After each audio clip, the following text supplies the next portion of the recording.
Sanibonani, Bongekile la. Namhlanje nginiphathela nge-celebrity lesi esilithanda kakhulu. uDowntown King simazi kakhulu ngoMangcobo kuZalo. Kuthiwa-ke ubeyitshela ukuthi bohlukaniswa ukufa nobethandana nobeshade naye, ngeshwa-ke kwangenzeka-ke konke lokho. Kuthiwa akayisoli-ke kodwa ngesinqumo asithathile. Bahlangana ngo-1998 e-Tertiary, baze-ke bashada ngo-2004.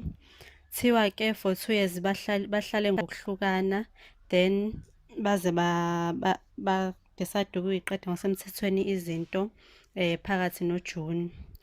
Uthi kubuhlungu kakhulu, ikakhulukazi ezinganeni, and akakopholi, kodwa-ke kumele abe strong kakhulukazi for abantwana.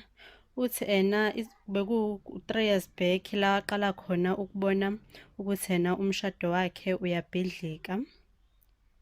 Uthi manje uma esebuka emuva ama-signs ayekhona, kodwa-ke wakhetha ungawanaki. Uthi esithubeni kwase kune-lack of communication emshadweni wakhe. Njalo uma egodukile wayezizwe engazuthi uya-avoidwa. Uthi-ke wagcina ese-depressed waze wa-admithwa nasesibhedlela. Uthi kungenzeka ukuthi mhlampe i-long distance-ke eyenze uqhekeko emshadweni wakhe, since yena ebehlala la e-KZN, njengoba sonke sazi ukuthi uZalo lushutha kamashu. Isikhathi esiningi umndeni wakhe-ke wasala-ke emuva eGoli.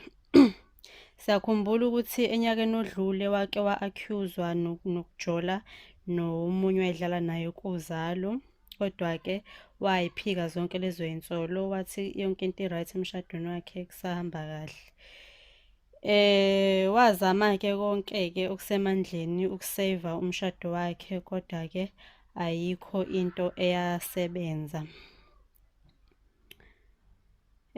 Uthi-ke ziningi izinto abayisherile nomyeni wakhe, bakhule ndawonye, bakhulisa ngisho abantwana ndawonye. Uthi useyakwazi ukukhuluma ngayo yonke lento cause usesimukelile sonke isimo. Kodwa-ke kukho konke usakholelwa othandweni, uyakholelwa ukuthi uyomthola umuntu oyomthanda ngendlela athandwa ngayo ukhathaza abadlala naye kwimbewu. So yilezo-ke ezibuhlungu zanamhlanje. Ungakhohlwa uku-like, ukukhomenta-ke. Ngiyabonga kakhulu nokusubscribe.